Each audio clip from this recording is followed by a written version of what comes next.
Hello, I'm Reema Chandra and welcome to Cooking Without Boundaries.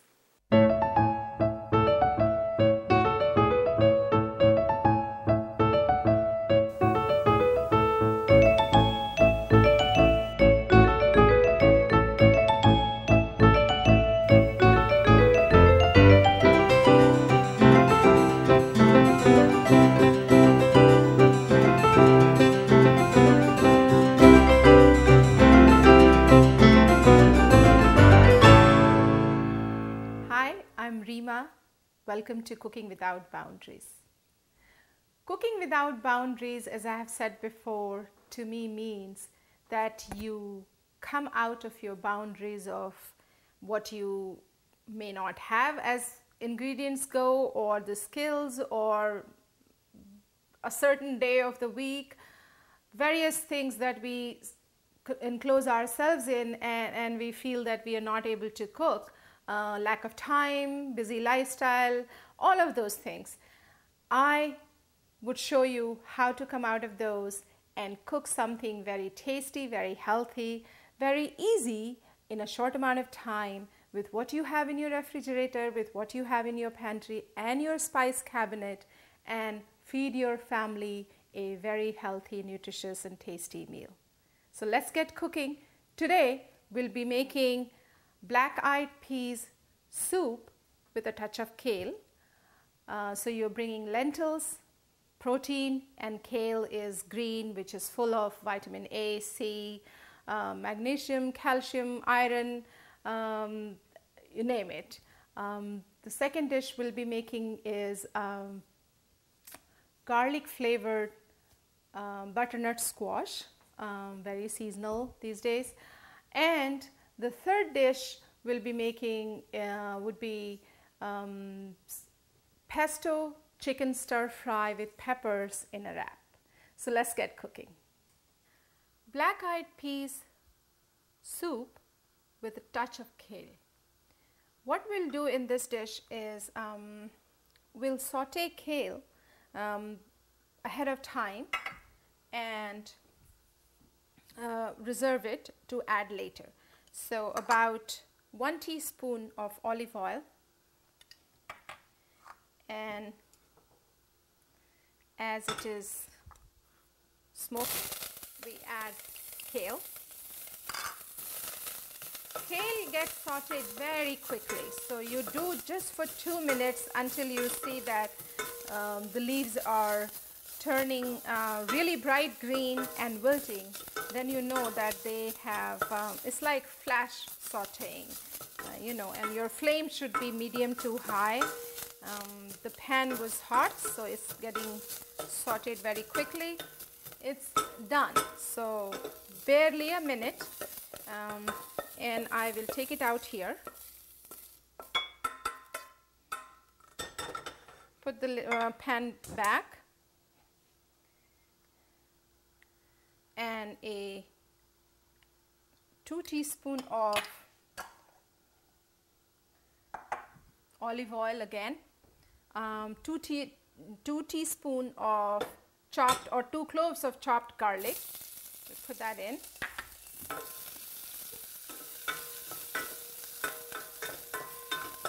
Once that is sauteed, we do half a teaspoon of ginger, chopped ginger, and then we do a cup of chopped onion.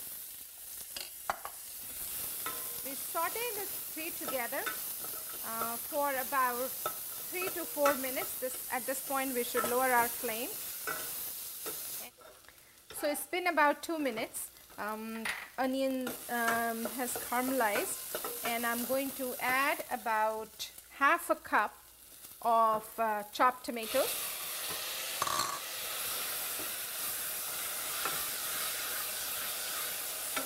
Saute it, mix it, stir it in a mushing motion that you are just like I'm doing it with my wooden spatula.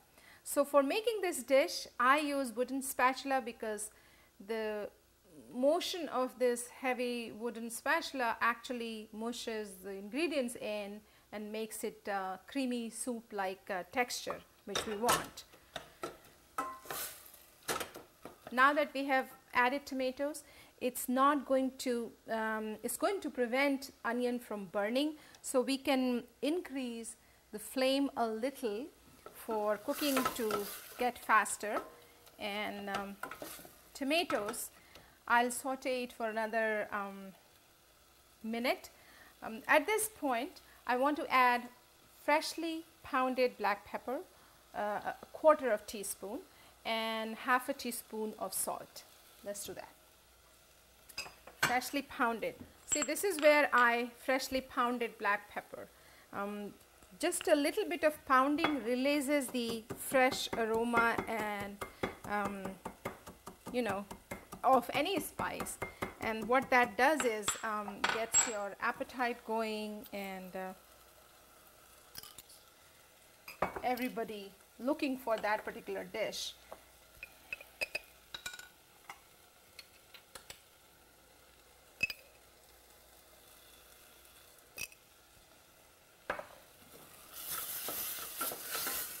This is what it looks.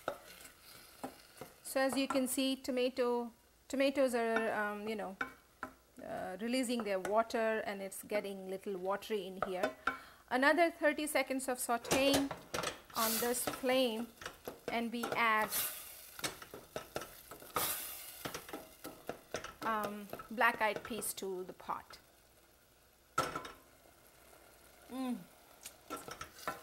Wonderful smell of garlic, ginger, onion, tomatoes, black pepper, and salt together. It's very refreshing, and it is appetizing. At this point, let's add one small can of black-eyed peas, which is roughly about 1.5 cup of black-eyed peas. So I'm going to add this. When I make this much quantity, I am thinking of a family of 4. So this is all of this measurement and quantities is done by keeping that in mind. If you have a few more members in your family, please add little more of all of it, or if not, then you know, just eat little less. And that will do too. So this is what it looks like.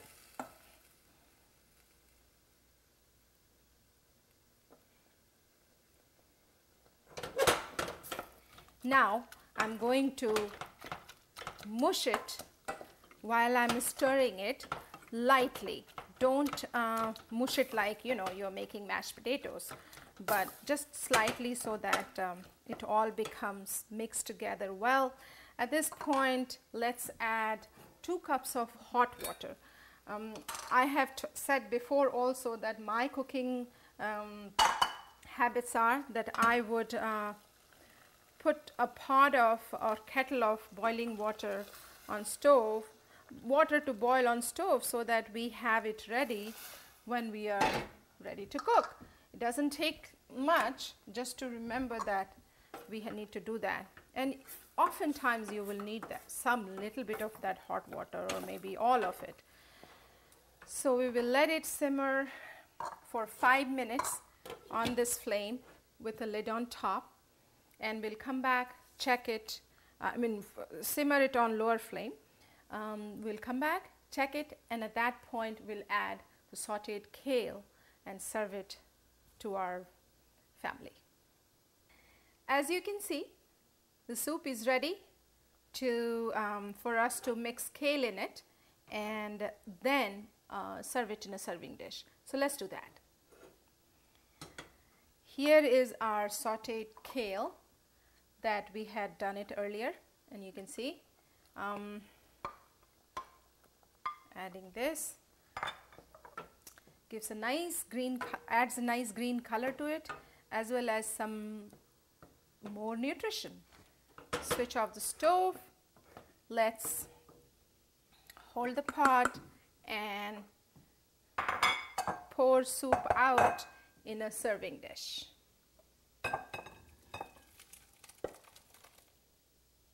This is black-eyed peas soup with touch of kale. Nutritious, healthy, quick and tasty. Our next dish is sliced garlic flavored butternut squash. Very seasonal, and I'm sure you all must have, most of you must have it in your refrigerator. So let's get started with that. 2 teaspoons of cooking oil. Spread it in the pan. This is a flat, wide mouth frying or sauteing kind of pan, so you have a space to work there. And these are the slices of butternut squash. So this is what we are going to use, and we'll fit as many as we can. But to do that, before we do that, we have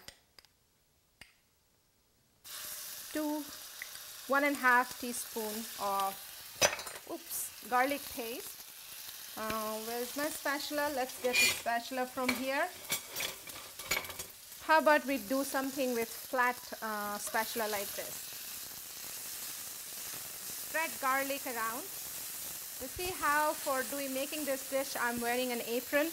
A friend of mine from Minnesota brought it especially for me to wear it on the show, so that she was worried that my clothes will get dirty. And thanks to her, but here we are putting slices of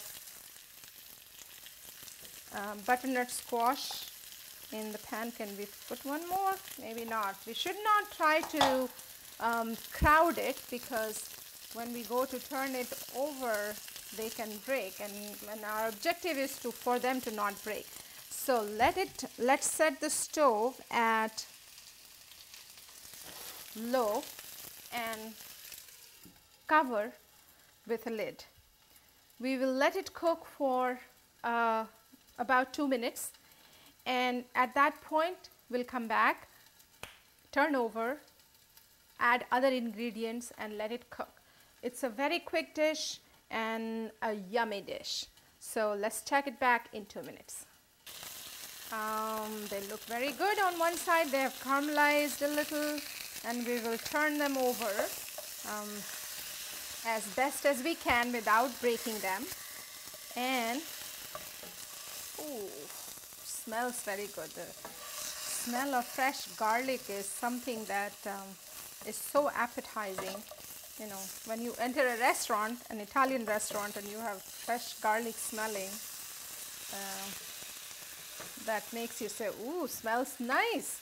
So other ingredients are 1/4 teaspoon of freshly pounded black pepper, just to add a little spice to it.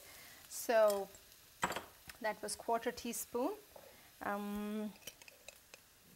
1/4 teaspoon of salt, sprinkle on top, okay, without touching them, and 1 teaspoon of honey. Let's do this. Just drizzle over all the slices, make sure each slice gets it. Honey adds a little bit of, it balances the heat and the saltiness of this dish, and doesn't make it too sugary, or it keeps the nutrition in, does not add anything junky to it. So I'll place the lid back, let it cook the other side now for 2 more minutes, and at that point we'll check the softness of slices. If it is done, we'll be ready to eat it. It's been a little over 2 minutes, and our slices of butternut squash flavored with garlic look ready. But let's try to go through them with this spatula, which is not a metal one, and it easily went through. So that means the slices are cooked. I'll switch off the stove at this point, and they are ready to be served. Look how beautiful they look. They look almost like they were grilled, but they were not. And you just, place them. Another key to getting your family to get attracted towards what you're cooking is how you present it. And that's actually half the battle most of the time. Kids particularly enjoy the idea of looking something nice, and they will, they will go for, they get curious and they go for it. So I have enough space in my pan to put all of them here. And if you have more slices, you could probably cook some more and get it going. This is what it should look like, garlic flavored sliced butternut squash. They are plentiful these days in supermarkets and very easy to get. And enjoy your butternut squash. Our next dish is a wrap with stir-fried chicken with pesto and peppers. So let's get started with that. For that, we are going to add actually to a hot pan. This is just a saute pan, and you can use, if you don't have a sauteing pan, you can use a stir-fry pan or a wok. Anything will do. Whatever you feel comfortable with making a stir-fry. Right now, that's what we are doing. So let's add about 2 teaspoons of cooking oil. Oops, sorry, that was a little bit of I have chopped up or sliced up 2 cloves of garlic. So we are going to add that. Let's spread the oil. This thing, by the way, is not hot. So that helps me to hold it with my hands. Please don't try that at your house, bare hands, if your pan gets hot. So let's do that. Let's get a spatula. I'm in the mood of cooking with the blue spatula right now. So I can hear the garlic sizzling a little. That's going to go up. Once garlic turns into slight brown color, we will add chicken. And this is very thinly sliced chicken pieces that I had cut earlier this morning and put it in refrigerator. You can probably find something very thinly sliced in supermarket already. This is for a family of 4. The quantity is that's how I cook it, and it is roughly about 1.5 pounds of boneless breast chicken meat. So garlic pieces are sizzling, and I'm going to now add chicken to the pan.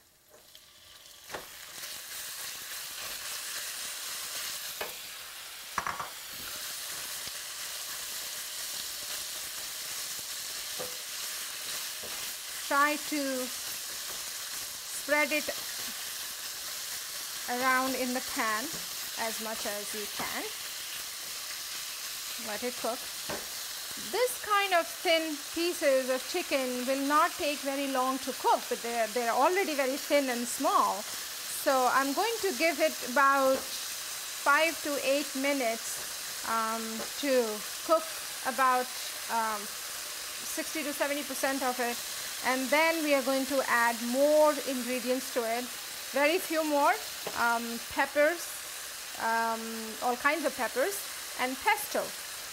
So let me put a lid back on it, let it sizzle, simmer, cook for about 5 to 8 minutes, and at that point we're going to come back and check on it.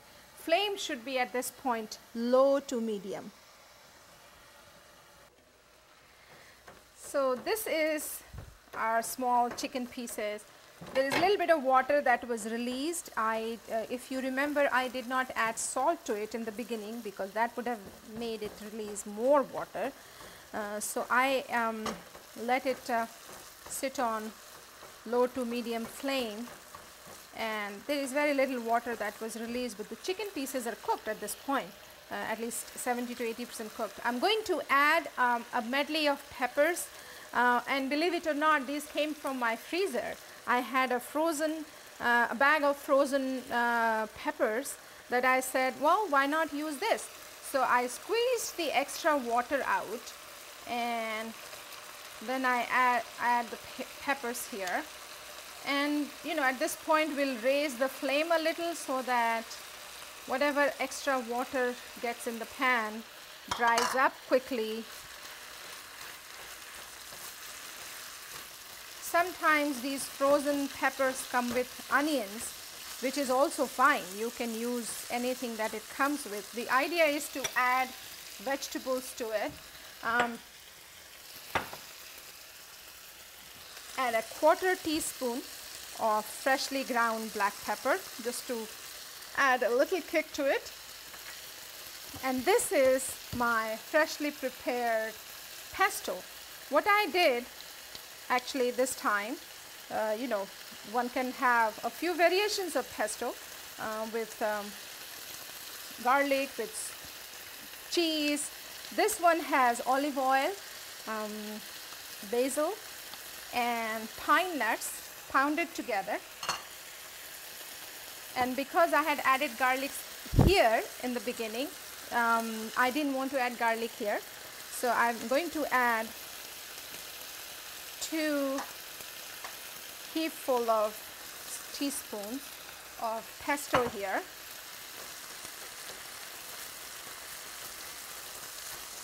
And I had reserved some chopped basil, which I'm also going to add at this point, and a 1/4 teaspoon of salt. Raise the flame to high and stir it together quickly so that it all mixes well together. And while you're stirring together, make sure you have this motion with your hand so that it is mixing well. See how any little bit of water that was there has dried up, and you do want a little bit of moisture in it so that it does not feel dry when people are eating it. And the other 30% that was to be cooked for chicken is already cooked. It's at this point 90% cooked. We are going to switch off the stove, and in the heat of food, the pan and all of it together is making sure that another 10% is getting cooked by the time you're filling up in a wrap. So we're done with making stir-fried chicken with pesto and pepper. Let's wrap it up in a wrap, a whole wheat tortilla, and then we will give it a taste along with our other 2 dishes. So let's make the wrap. Here is a whole wheat tortilla that I picked up at supermarket. Very simple, nothing fancy about it. What I did do is whatever leftover pesto was there in the pounder, I just put that on the wrap. If you do have it, do it. If you don't, that's fine too. And then take, good amount of stir-fried chicken with pesto and pepper. Put it in the wrap here. Center it. Do these 2 sides. Do one fold this way and do the other fold this way and put it down like this. This is your wrap. This is a wrap with chicken stir-fried with pesto and peppers. This is the dinner plate that I'm going to serve to my family today. Black-eyed pea soup with touch of kale, garlic flavored butternut squash, and a wrap with chicken stir fry with pesto and pepper. All of it sounds very delicious, very nutritious, and you saw how easy it was to make, and it was made with most regular ingredients that you will have in your refrigerator, in your freezer, in your pantry. Nothing exquisite ingredient or nothing extraordinary supermarket trips. That's what I call cooking without boundaries. See you next time.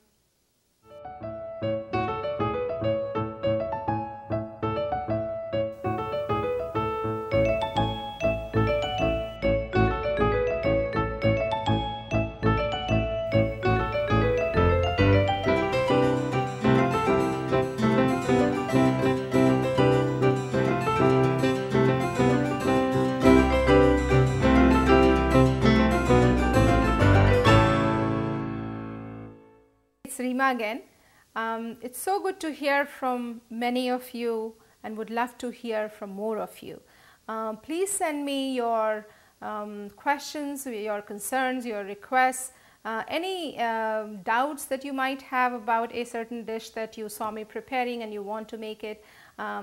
Write to me at sharontv.com, or if you want to go through a particular dish all over again and look it up and try to make it without calling me or without getting in touch with me, go to sharontv.com and my programs are listed there and you can see them all over again.